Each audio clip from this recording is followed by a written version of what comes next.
what separated your deep ball from everybody else? My deep ball, it has a little secret sauce to it, man. Never get too high, never get too low, but just keep moving. The whole story is Carlos never beat me in any kind of sports in high school. Welcome to the Orange is the New Black podcast. I'm your host, Ace Boogie. Zim, say what's up. What's going on? Hello, world. How's everybody doing this evening? We have a very, very special guest with us tonight. My man, Charlie Campbell, who is the senior analyst on WalterFootball.com, my go-to site for anything college football related, just getting hip to all the new players that are coming out. Charlie, introduce yourself. Talk to the people. Tell them how you're doing tonight. I'm doing great. So happy to be on with you guys. Thanks for having me. I'm been a draft writer and analyst at Walter Football for almost 10 years now. I was a beat writer covering the Bucks for 3.5 years before that. And before that, I worked with an NFL agent. So I've seen the NFL world from a few different angles, and just very blessed and grateful to be a part of it. So before you get started, this is a Bengals podcast. You covered the Bucks. How do you feel about them winning the Super Bowl?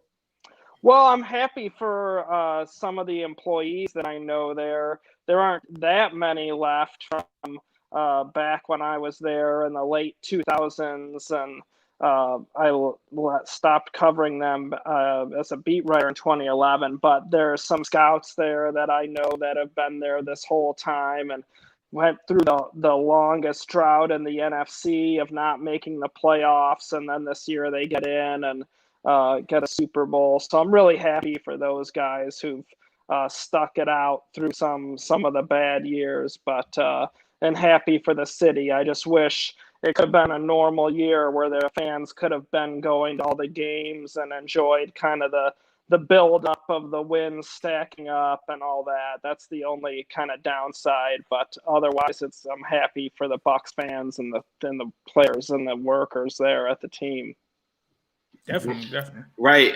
Part of what you were saying, I didn't notice though, but your work when you were working with players and as an agent, what was your role with that? And tell me, how does that relate to what you're doing right now? Well, the agent that I worked for was primarily doing coaches and broadcasters, but some of the coaches he had were Greg Schiano. He did Urban Meyer's deal with Florida, the very first one going from Utah to Florida. He had Mike Singletary when he was, I think he was a D coordinator at that time, so he had some good quality clients there, and some other Dan Hawkins, who's a head coach at Colorado back then, and so he had some good clients. But it was interesting to overhear the negotiations with the school.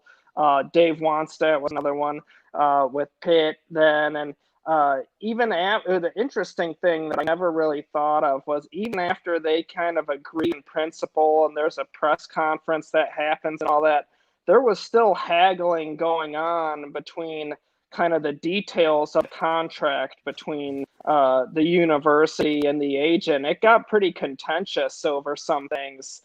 Even though he had already done the press conference and was working and all of that, it kind of surprised me that hadn't been, settled up beforehand.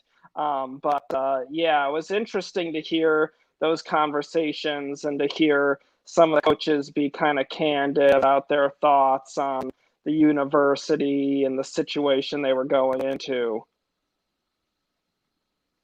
That's dope. So obviously, with you being a draft expert, you guys always have GMs and stuff that you talk to, and obviously you've been one of the most accurate mock drafters. If people don't know, you've won in 2017, 2019. So getting into it, are the Bengals a team for you where it's kind of hard to guess what they're going to do, or do you kind of confidently know from year to year how this team is going to draft? Well, let's see. I remember having John Ross to them.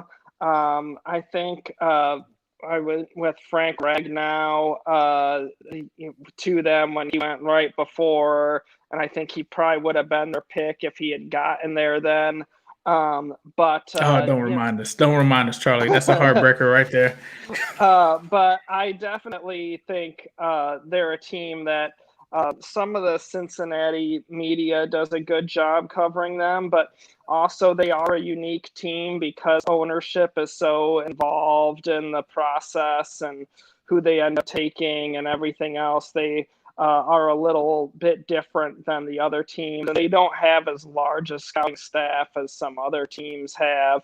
But I don't think that's necessarily a bad thing. I think, they had some really good drafts in the Marvin Lewis years and landed some really talented players after the first round. So, it takes time. You have cores of teams age out and free agency hits you and different things, and now you got to start up and build a new core. So I think after the draft they had last year, I'm pretty optimistic that Cincinnati's going to get rolling here. And that brings me to my next question, I guess, is on your latest mock, I think it's like the perfect scenario. Just telling you from a Bengals fan, is like having Penei Sewell fall right there to number 5 in a dream world, or what I think is somewhat realistic. I do. If it didn't go that way, because just to go over your latest mock with Walter Football, and if you guys are late coming on here, we're Charlie Campbell, and you can follow him at Twitter at Draft Campbell. But on your latest mock, you got number 1, of course, Trevor Lawrence. Number 2, you got Zach Wilson. Number 3, you had Jamar Chase, who is a guy that a lot of Bengals fans are really, really feeling right now, too. Number 4 is what I'm hoping that the Falcons do, and that's the biggest one. If we don't know the dominoes that are going to fall, but if they go Fields at number 4, I think it opens it up wide open, and it's a no-brainer for Sewell. But say Sewell's off the board and they don't go Fields. What's your play if you're the Bengals round 1? Well, I think that Sewell would be plan A, and I think maybe Jamar Chase would be plan B. And then maybe plan C would be Kyle Pitts. I know that tight end isn't as, critical of an issue as, say, offensive line or maybe even defensive line. But when you're picking in the top 5, you want to get value. You don't want to reach just out of position, because then you end up with a less talented team compared to who you're playing against week in and week out. So you want to get good value. And when you're picking in the top 5, you want a special player, a rare prospect, a guy that's going to be a real difference maker for you. This guy should be a 10-year solution to an important issue on one side of the ball. So with that in mind, I think obviously Sewell, you get a franchise left tackle to protect Joe Burrow. Makes complete sense. If he's gone, Chase could come in, be a really dynamic receiver, reuniting him with Burrow. Obviously, T. Higgins, I think, is going to have a really good NFL career. I liked what he did as a rookie. It's not easy going from college to NFL at the receiver position. I think he handled the transition better than I would have expected. So well done there. And then I think Tyler Boyd is a solid pro, but you can never go wrong with giving your franchise quarterback a potential number 1 receiver. And I think Pitts also kind of fits that mold. I've spoken to some teams that believe he can move outside and play receiver. I talked with people at Florida, and they said absolutely he runs well enough to play receiver, and he is kind of a positionless player. And some teams have him as the second highest rated player in this draft class. So wow. if you're getting Pitts as a mismatch weapon that you play sometimes at tight end, some sets he's at receiver, but when he's such a dynamic mismatch problem against corners, safeties, linebackers have no prayer. Exactly. it's just such a game-changing talent that you're adding to the roster. So I think that they're in a great spot. One of those 3 guys, I think, is going to be there. So I think Cincinnati is going to get a really nice value for that pick at 5. I thought you made some really good points there, because the one thing that I wanted to really, really focus on is that there are a lot of Bengals fans that watch Joe Burrow just tear his ACL. There's a lot of fans that, including myself, I can't speak for Ace, but a lot of fans that are just so tired of this abysmal offensive line, and they don't care what it takes. And for me, I think they need to address it a lot in free agency. So by the time they get to the draft, you're not looking at the second best offensive lineman and saying, I got to get this guy. And I think that's very important to what you just spoke on. It's like, go get a guy that's super, super rare. You're picking in the top 5. And can you speak to, I guess, maybe things that you observed from teams that have maybe – it's hard to reach at 5, but that's the dilemma that I think a lot of fans are – they can't get past the fact that, no, we need offensive line. I think what Zim wants to say is Rashawn Slater a reach at 5?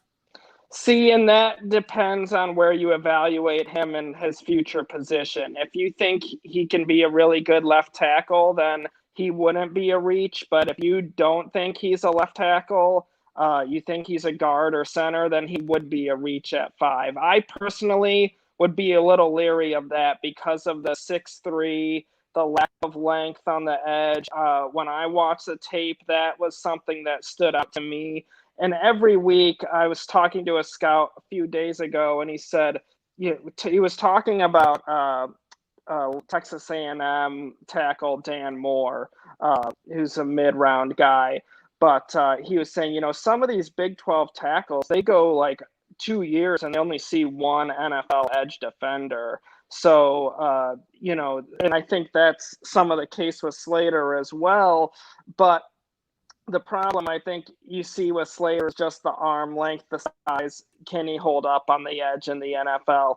But I completely agree with you, Zim, that I think free agency, you solve some of the issues there so you're not boxed into a hole in the draft. So you aren't painted into the corner where you have to get something, So if they sign some interior guys at guard, that gives them more flexibility. If they add a veteran tackle, that gives them flexibility, receiver depth, defensive line help. It just lets them just take the best player available beyond the first round. When they get to that high second round pick and third round pick, they don't have to press the issue because they have to find a starter for a certain spot.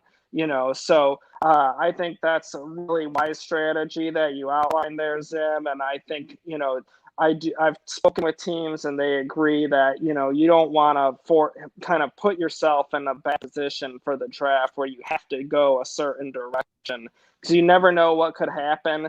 A couple trades could happen in the top ahead of them. And then like 3 quarterbacks go or something like that. And now you have, Sewell and Pitts there.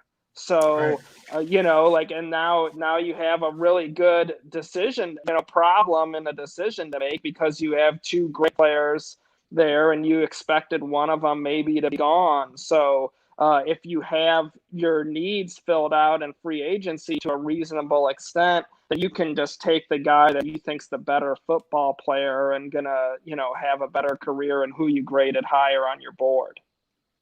So one question I want to ask you, Charlie, if there were 5 prospects, obviously you named Panay, Jamar Chase, and Pitts, right? What are 2 other prospects, I guess, that you would consider there? Would there be any defensive prospects there, like defensive line, corner? Who would those, I guess, 5 prospects be? At number 5. Yeah, I think at 5, the defensive players don't blow you away as far as being as dynamic as those guys are, as Sewell and Pitts and Chase. They're good players. Surtain from Alabama is going to be a good NFL corner. I think he has some limitations in terms of you might not want to put him up against a Will Fuller or Robbie Anderson type speed receiver in the league. You'd prefer him going up against the bigger wideouts.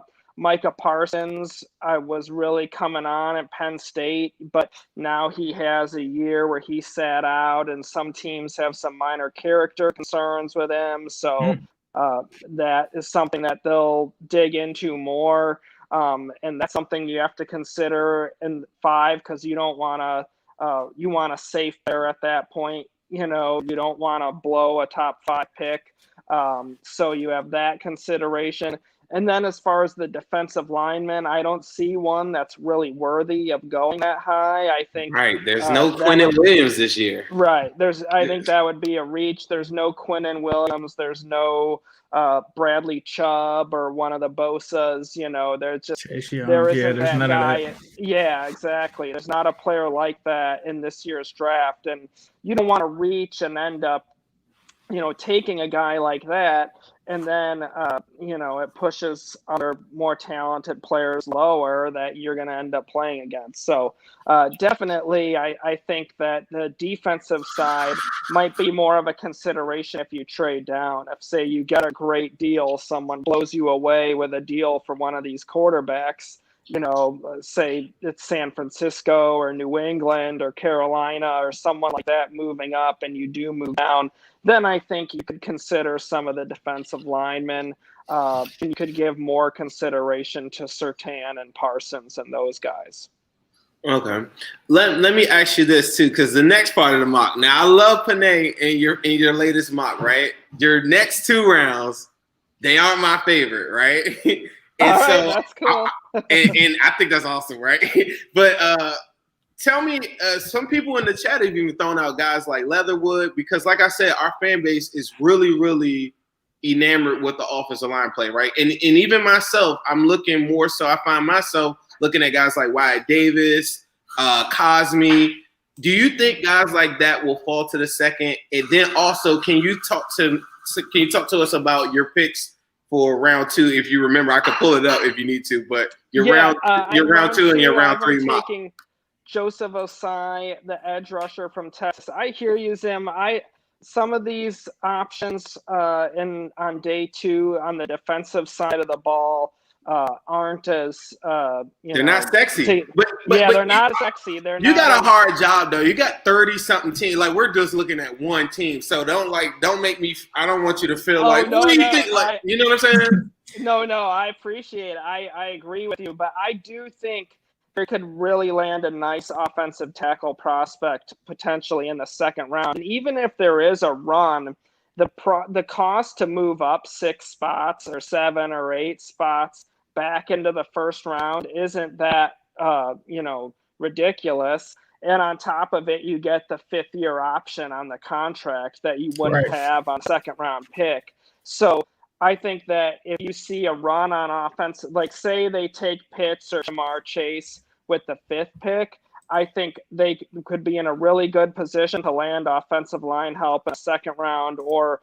move up a little bit to get a guy in case there is a run. But I agree with you guys that there is value there. I think Leatherwood would be excellent value in the second round. He played guard, he played left tackle, really came on as a senior in terms of getting more physical in the ground game. I know in talking with scouts, that was the criticism of him, but they thought he's big, he's quick, he's athletic, really good pass protector. So with Joe Burrow, if you get Leatherwood in the second round, at least okay, we need to work with him as a run blocker. Like any second round player, they're going to have some issues you need to develop, but we're getting a really good pass protector for our quarterback, which we, have to get. And you can move Jonah Williams around, and now you just upgraded your line at 2 spots, potentially. And hopefully you sign a guy or 2 in free agency as well. But I think there could be really excellent value there. Wyatt Davis on the inside, Trey Smith, guard on the inside. Like you said, Cosme from Texas would be a really nice value for them at that part of the draft. I think even Liam Eichenberg from Notre Dame, not the sexiest of offensive linemen, but a steady, safe kind of guy. Do you think that's far-fetched, though? Do you think that's far-fetched, though, for us Bengals fans to think that a Cosme, a Leatherwood, or any Wyatt Davis will be there in a second? No, I don't think so, because there's really depth there at that spot. So, Darisaw, I know some teams that have him in the second round, graded in the second round. So, them, Jalen Mayfield from Michigan. There's a lot of guys there, Tevin Jenkins from Oklahoma State. So there's an abundance of guys that are in that late first to mid second round range that there's just not enough teams to take them all. So I think they're going to have some good options in the offensive line. That's one of the great values of this draft, in my opinion, is offensive line prospects in the back half of the first to into the second round there. So that's a nice sweet spot for them. So if they do get Pitts or Chase in the first pick, and you kind of look at them as a pair, and then you come away with a tackle, that could be a really nice draft class, especially, you move up if you have to, but that would be a really nice draft class for Cincinnati. One last thing I want to ask you, Charlie, is we've all talked about wide receiver. I would say the majority of Bengals fans want Jamar Chase, but there are some that kind of look at the Jalen Waddles and the Devontae Smiths. Who would you say out of those three are the best, and why they would be the best fit for the Bengals? It's hard not to like any of them. I have Chase as the top one because he has more of an NFL body, just in terms of he's bigger, thicker. Scouts who have seen him in person have told me he's got a build kind of like Amari Cooper, but better. They think he could be a better version of Amari Cooper in the NFL. And I think in Waddle, I had scouts say that he reminds them of Tyreek Hill. Because I said, Waddle obviously is explosive, home run hitter, but a little rough as a route runner around the edges. And they said, well, Tyreek was the same way coming out, but there's nothing you can do about that speed. So I think you have a great option there if you trade down. I think Devontae Smith, people have made the Marv Harrison comparison, and I can see why. The style of play is really similar. I think Devontae is still a little bit thinner than Harrison was, but if he's similar to Harrison or Antonio Brown, you can't go wrong with that. You noted how durable he was. I watched your last mock where you talked about it too, and that's another thing I tell people. But he's so small; he's 170, and then you kind of killed that a little bit and said, "Well, he was super durable." Right, exactly. He didn't miss games at Alabama, so I think when you see him, he's kind of got a slipperiness to him where he just kind of avoids that big hit in a way like Lamar Jackson as a quarterback. He's just so elusive and quick twitch that you don't see guys square him up so cleanly all the time, but that is the case with Devontae. He's such a smooth receiver that he's kind of able to dodge those big hits and just kind of get down when he has to. And he's so smart. He's just such a natural football player and such a killer out there. I think really you can't go wrong with any of those three or Pitts. So if they traded down, I think Devontae Smith or Jalen Waddle would be great picks as well. Right. Thank you very much, Charlie. I encourage everyone, because if we had more time, we'd go into all these different rounds. But I'll tell you what. Well, we'll do it again soon. Yeah. Oh, absolutely. Yeah, we have to. And what I want to encourage everybody is to go to Walter Football. Please make sure you also go on YouTube and watch Charlie. When's your next mock coming out? Because I know you're at your third or. Yeah, I have a mock coming out on Monday, and a video for YouTube will go up for it on Tuesday. So that's kind of the schedule I have every week going up to the draft, and then draft week I update it every day. And it'll be 7 rounds at that point.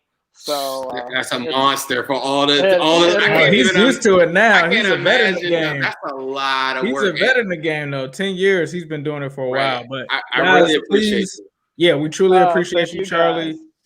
Please be sure to subscribe to the Walter Football YouTube channel. Also, there's a link in the description directly to Charlie's Twitter page and his mock. So please be sure to check those out.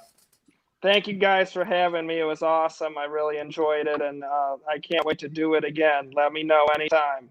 Yeah, we got to do it. When we get closer to the draft, we're going to update this. But once we get past free agency, we got to get you back on here. And let's get a deep dive into those later rounds. Yeah, yes, let's do it. All right. Thanks, Charlie. Thanks, guys. Take care, Ace. Take care, Jim. So that was Charlie Campbell, Walter Football. any closing thoughts that you have, Ace? I really, really appreciate that site, because for a guy like me, like I really lean on a website like Walter Football to guide me. Like sometimes I see guys and I'm like, I don't know what round they'll go, but they have a good 1, 2, 3 days projected, and they're usually on point. And then from there, I then go and start watching highlights and different guys. And then if I can watch some games, I can go watch some games. But I usually start with Walter Football. So Walter Football for me, like since like 06, like their site is still the same. It still looks the same. They've added new dimensions to it, and it just gives me that OG. Yeah, I just get that OG vibe. I love that they haven't like updated it and stuff like that. It's almost kind of like the OG.piff.com back in the day. Like I love Walter Football, but it was great having Charlie on, and I remembered there being some kind of connection to the Bucs, so that's why I kind of asked him. I never knew that he actually worked for them, but I remember reading like his insight on certain picks. But I just loved the information that he gave on like the top 3, because in my mind those were like my 3. Like when you talk about Panay, Chase, and Pitts, like those are my 3 guys. And then I love the fact that he drove home the point that this isn't the draft for us to jump and grab some kind of defender, like whether it's a corner, whether it's a D, like this isn't that draft. I also like that he shed the light on how deep this offensive line class is. So there is a potential for us to potentially get like a guard or something in free agency. I thought that was very important. Take a skill player, like you said, whether it's Chase, Pitts, whoever it is, and then come back in the second round and get it. I also love that he finally like was saying, because a lot of people feel like Pitts is a reach. I haven't felt like that. Like from his talent, just his talent and stuff like that. Like he's saying, when you pick a top 5 pick, it's gotta be one of those guys on the level of a Panay, Chase, or Pitts. I wanted to ask him, like, because there's been some doubt about Panay. Like I've seen some draft analysts and stuff like that kind of doubt him. I wish I would have pressed him more on that, but maybe the next time we get him, I'm sold on him. Like I did to cut the tape on. I didn't need to see anything else. This man was a football player. And I tell everybody this, like I feel like I represent a big fan base that just like is kind of stubborn to the fact, like, nah, I want the playmakers and stuff like that. But Panay, I didn't need like his high school highlights or anything or all that cool stuff to post. Like me watching a couple games and just saying like he's bigger, he's fast, and he's athletic, and he's something freakish that we just don't have. And the more and more I watch football, and I encourage everybody to watch other football other than the Bengals sometimes, or get a chance to watch some highlights on anybody, like big guys that can move are one of the things that really, really is something like I really, really fell in love with. So I appreciate Panay. I think he's going to be an excellent Bengal. I'm just going to speak that into existence, because if Jamar isn't there, I mean, to me, like he just laid it out, it's 3 guys. And I just don't think the Bengals will ever be sitting there at a position saying, oh, we can't draft Kyle Pitts because we just drafted Drew Sample. I think the fan base has to be patient with the tight end position, because I think if Pitts was to go to like how Charlie had it mocked to like the Eagles or something like that, and they got a new system and everything's going on. Think about that. They got Zach Ertz. They got the other Dallas Goedert. Ertz is gone. Ertz probably going. You're right, but I feel like the way there's certain teams that Kyle Pitts could go to, and he would just never come off the field. I think with the Bengals, there might be some growing pains that I'm prepared for. But I just caution the fan base that just know that tight end is one of the hardest positions to transition from college to NFL. So I'm mentally prepared for that, and I see the value in Pitts. And if you're listening to Charlie or you're listening to anyone that cares about football, I would just encourage you with a top 5 pick, get somebody that does something incredible. Nothing against Slater, but I think he'll be a fine pro. But to pick him at the number 5 pick just for the sake of saying offensive line like is to me is a reach, and that's hard to do at number 5. And that's what I came with. It's also hard, like you said, like Slater. The thing for me is if we didn't already have Jonah Williams, who was a guy that had shorter arms, I would be like, yeah, sign me up for Slater. But like you're literally giving yourself a physical disadvantage at both ends of protecting Joe Burrow. Do you really want 2 guys with short arms protecting Joe Burrow? Me personally, no. Nope. That's all I had for us tonight. I wanted to make sure that we just maximize our time with Charlie, and then just got just a little brief, moment to look at the draft. And we'll have a lot of fan input coming up soon We got some really, really good interviews lined up for next week. So everybody stay tuned for that. Ace, did you have anything that you want to say to close this out? No, just make sure that you guys subscribe to my and Zim's YouTube channels. If you're not subscribed to him, let's get Zim to 1K. And be sure to follow us on Twitter and Instagram. So you can follow me on Twitter at New Stripe City. You can follow Zim at Zim Hude. Follow him on Instagram at Zim_Hude. And you can follow me at New Stripe City. And this has been the Orange is the New Black podcast. Appreciate that, Darkfire. Appreciate it, Darkfire. We'll let you get the last one in here. So $5 from Darkfire. He says we gotta get Panay. That is facts. Thank you guys for listening to the Orange is the New Black podcast. Hello, world. What separated your deep ball from everybody else? My deep ball, it has a little secret sauce to it, man. Never get too high, never get too low, but just keep moving. The whole story is Carlos never beat me